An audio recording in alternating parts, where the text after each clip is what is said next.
Kabar Pak Ibu Thomas. Karolin. Halo Pak Thomas. Ya, selamat pagi. Sehat ya? Sehat. Oke, siap. Pak Thomas Harus sehat. harus sehat, siap ya. Oke, Pak Thomas, ini terkait dengan usulan anggaran Pilkada 2024 ya. Nah, seperti apa nih berapa jumlah anggaran yang diusulkan oleh Bawaslu sendiri, Pak Thomas? Ya,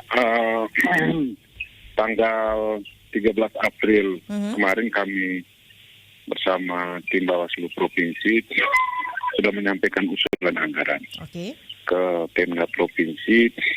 Totalnya itu ada 376 miliar 362 juta rupiah lebih sekian. Itu sudah kami sampaikan untuk kebutuhan pelaksanaan Pilkada serentak 2024. Dan usulan itu persis juga dilakukan teman-teman di Bawaslu Kabupaten 22 kabupaten kota.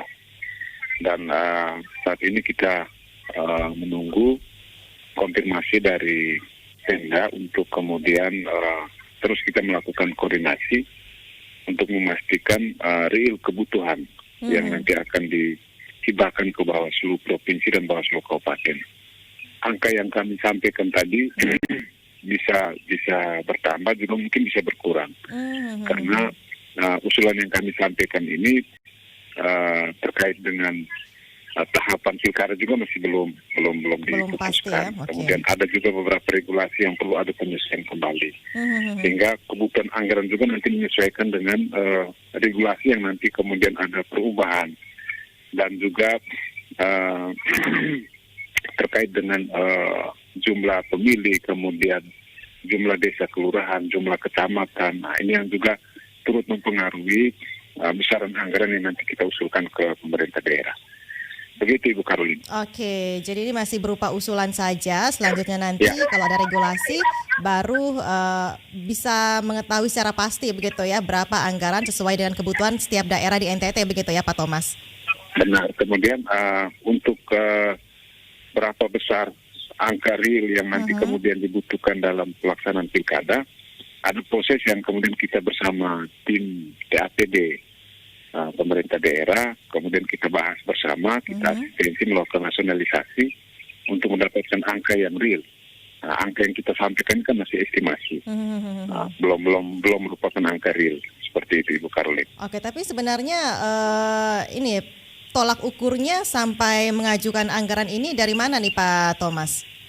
Ya, jumlah jadi untuk yang anggaran saat ini yang kami ajukan itu masih berpatok pada pelaksanaan Pilkada serentak 2020. Dengan standar biaya, kemudian harga satuan dan seterusnya itu kami masih mengambil standar yang pada saat Pilkada serentak 2020 dengan regulasi yang pada saat itu. Kemudian struktur pembiayaan juga sesuai dengan Permendagri dan Peraturan Menteri Keuangan yang kemudian dijabarkan dalam keputusan Ketua Bawaslu. Jadi standarnya masih pakai yang itu, Ibu Karolin. Tapi setidaknya ini secara umum poin-poin opsi-opsinya ini semuanya kurang lebih sama begitu ya untuk kebutuhan pemilu ini ya Pak. Ya, benar. Tinggal disesuaikan dengan regulasi dan juga kebutuhan masing-masing daerah nanti. Benar. Lalu sejauh ini Pak Thomas, Bawaslu sudah siapkan apa nih untuk tahapan-tahapan pengawasan dalam pemilu tahun 2024 nanti? Untuk 2024 khusus pilkada, persiapan yang dilakukan oleh Bawaslu yang pertama konsolidasi internal kelembagaan terkait dengan SDM, kemudian juga terkait dengan fasilitas sarana prasarana, kemudian tadi persiapan anggaran, kemudian koordinasi dengan semua pemangku kepentingan. Untuk persiapan ke 2024. Karena di 2022 ini kan kita sudah mulai dengan pemilu. Juni ini kita sudah mulai dengan tahapan pemilu. Tapi untuk pilkada 2024, koordinasi yang kami lakukan seperti itu. Jadi internal kami mungkin konsolidasi pada internal terkait SDM, fasilitas sarana prasarana. Karena kalau kita ikuti di media, rapat dengar pendapat di DPR, Bawaslu, KPU, usulannya ke sana. Jadi pemerintah daerah juga diminta untuk mensupport KPU dan Bawaslu. Oke, Terkait soal supportnya dalam SDM bentuk dan apa ini fasilitas. untuk dari Pemda? Misalnya gedung. Nah, kantor-kantor kami di kabupaten ini kan cukup memprihatinkan. Oke. Hanya tidak mendukung secara maksimal dalam kerja-kerja pengawasan di kabupaten kota seperti itu. Oke, ini wajah Kemudian hampir tenaga ASN dari Pemda diperbantukan ke Bawaslu seperti itu, dukungan-dukungan seperti itu. Oke, kalau tenaga ASN ini Bawaslu butuh berapa banyak nih biasanya kalau untuk pemilu, Pak Thomas? Kalau di kabupaten itu sesuai dengan tipe, ada yang tipe A, ada yang tipe B. Jadi kebutuhan ASN itu paling banyak 8 orang. 8 orang Paling ya? sedikit dia 5 orang. Nah, sehingga ini yang perlu dukungan dari pemerintah daerah terkait dengan support sumber daya. Karena teman-teman di kabupaten kota itu belum mempunyai tenaga organik. Nah, sehingga yang ada itu ASN dan non-ASN yang masih kontrak. Oke. Jadi ASN itu diperbantukan dari Pemda. Sehingga memang kebutuhan SDM itu perlu dukungan dari pemerintah daerah setempat. Oke. Baik. Karena kami sangat membutuhkan untuk sumber daya yang ada di kabupaten kota. Kalau di provinsi sudah mending karena memang ada tenaga organiknya.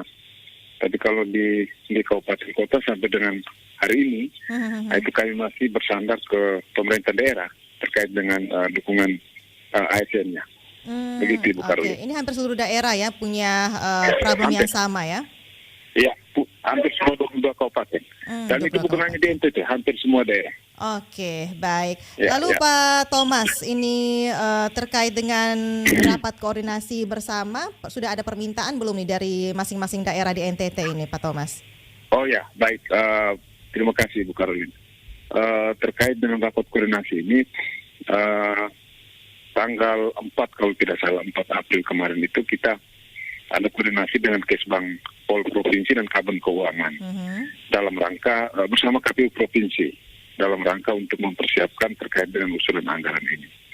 Dan tepatnya tanggal 13 April kemarin itu, pada saat selain menyerahkan usulan anggaran persiapan Pilkada 2024, kami juga menyampaikan ke Pemda Provinsi untuk bisa memfasilitasi pertemuan antara Pemda Provinsi dan Pemda 22 Kabupaten Kota. Oke. Untuk apa? Untuk yang pertama menyamakan pemahaman dulu soal kebutuhan anggaran yang nanti akan dihibahkan ke Bawaslu dan KPU. Karena ini penting sekali sehingga di tahapan-tahapan terkait dengan proses usulan, proses asistensi bersama nanti, minimal kita sudah punya alur pikir yang sama terkait dengan kebutuhan atau pembiayaan terkait dengan soal kalau di KPU itu soal teknis, kami di Bawaslu soal kepengawasan. Sehingga kemudian tidak ada tolak tarik soal berapa besar sih kemudian untuk apa sih biaya ini dan seterusnya. Biasanya persoalan-persoalan itu muncul dikala dua belah pihak ini harus sudah memahami, harus sudah punya pemahaman yang sama dulu. Supaya pada saat kita melakukan proses pembahasan itu mungkin soal harga satuan dan soal volumenya saja. Tapi soal kegiatan, soal program dan seterusnya itu harus sudah sama alurnya ini atau pemahamannya ini. Sehingga tidak lagi kemudian mempersoalkan hal-hal yang sebenarnya sudah sangat substantif terkait dengan program kegiatan, tapi kemudian tidak diakomodir dalam anggaran itu kebutuhan yang nanti diserahkan oleh dana hibah yang nanti kemudian diserahkan ke Bawaslu dan KPU. Seperti itu, Ibu Karolin. Ini jadi pengalaman juga kah di tahun 2020 kemarin begitu menjadi evaluasi sehingga tidak diinginkan oleh Bawaslu terjadi lagi di tahun 2024 nanti begitu ya Pak Thomas?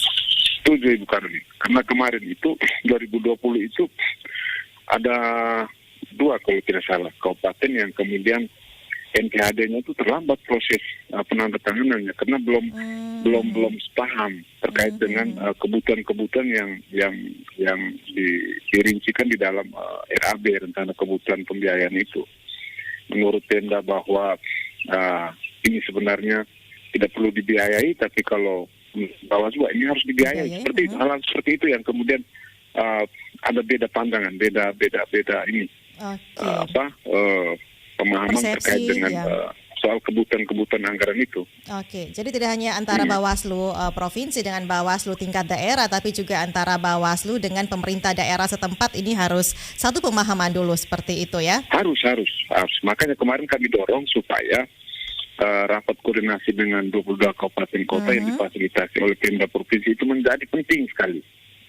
Sehingga kita di saat proses pembahasan terkait dengan asistensi, terkait dengan soal dana hibah ini, tidak ada hal yang rumit atau tidak ada hal yang kemudian menghambat proses itu. Benar. Yang seperti saya bilang tadi, mungkin kita rasionalisasi itu terkait soal misalnya volumenya, kemudian soal harga satuan, kemudian standar biaya. Mungkin hal-hal itu saja.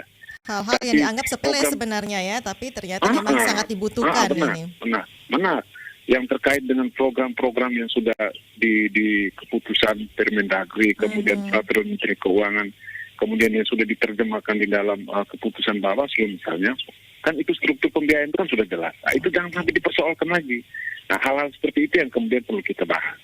Perlu kita samakan dulu pemahamannya. Jadi rapat koordinasinya kapan? Sudah ada jadwalnya Pak Thomas?